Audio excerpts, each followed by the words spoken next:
Good afternoon. Welcome to Solent Sports News. I'm Mat Ogley with your lunchtime bulletin. Here's today's top stories. Southampton welcome Chelsea to St Mary's in the Premier League's early kick-off tomorrow lunchtime. The Saints are on a run of 6 straight defeats in the league and will be hoping to end Thomas Tuchel's unbeaten start as Blues boss. The hosts will be without Kyle Walker-Peters after picking up a hamstring injury. He joins Theo Walcott and Ibrahima Diallo in the treatment room. Wolves and Leeds will get the weekend's Premier League action underway when the pair meet at Molineux tonight. The hosts are looking to make it 4 without defeat in the league, whilst tonight's visitors will be wanting to get a reaction from last week's 4-2 defeat at Arsenal. Manager Marcelo Bielsa hopes injury in his camp doesn't play a major impact on the game. Pascal is an option, but we have others in the group. But for a while now, I prefer not to anticipate and tell the team. To rugby now, where clubs have been reacting to the RFU decision to scrap relegation from the Premiership and Championship season. The decision is part of a major shake-up in the Premiership, with the league expanding from 12 teams to 13. However, controversy has come about when the RFU said this new rule could be imposed for a further 3 or 4 years.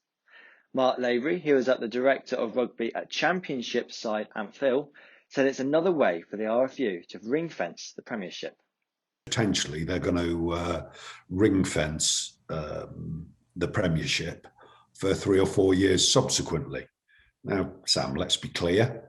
They've been trying to do this for years anyway, and a 75% cut in funding last year, to all intents and purposes, sort of quasi-ring-fence the competition anyway. Daniil Medvedev will face Novak Djokovic in the men's Australian Open final after he overcame Stefanos Tsitsipas in straight sets in Melbourne. The Russian won 6-4, 6-2, 7-5 to book his place in the Sunday Showpiece final. Medvedev will now take part in his second Grand Slam final. To non-league, where the National League North and South seasons have been dramatically terminated, rendered null and void with immediate effect. A vote of all 3 leagues saw the National League decide to play on, whilst the 2 divisions below decided to cancel their season. Dorking Wanderers are top of points per game table in the National League South, with the club's manager and owner Mark White not holding back on his criticism in the league. From a personal point of view, it's the single most disgraceful football situation I've been involved in 21 years. And I don't know whether we just joined the National League at a bad time, but this club, we was once part of the Crillian District League, where two matches got called off once for Shetland ponies invading the pitch. Okay, that was the level of football that was at, and in 1999, that's where we were. I can honestly say the governance of those divisions and coming up through the leagues, the West Sussex League, Sussex County League, the Bostik League, the governance of the National League is an absolute disgrace. Basketball, a sport growing in the UK, but players are still finding it tough to make it across the pond. We spoke to Solent reporter Matt Ryan to find out why.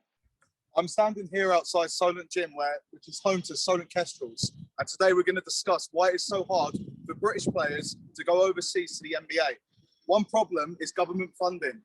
During the 2012 Olympics, the government promised basketball teams and academies in Britain that they would receive a funding package should they reach a medal target. In the Olympics, Britain received no medals in basketball, and the government not only denied the funding that they promised, but also reduced the funding that was already in place. This has led academies to struggle, not only financially with keeping the league intact, but also bringing up stars in Britain and allowing them to make that move over to America. We'll hear more from Matt later in the day. That's all for now. We'll be back at 3:30 with your lunchtime bulletin.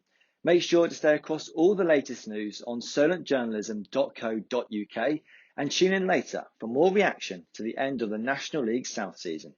Goodbye.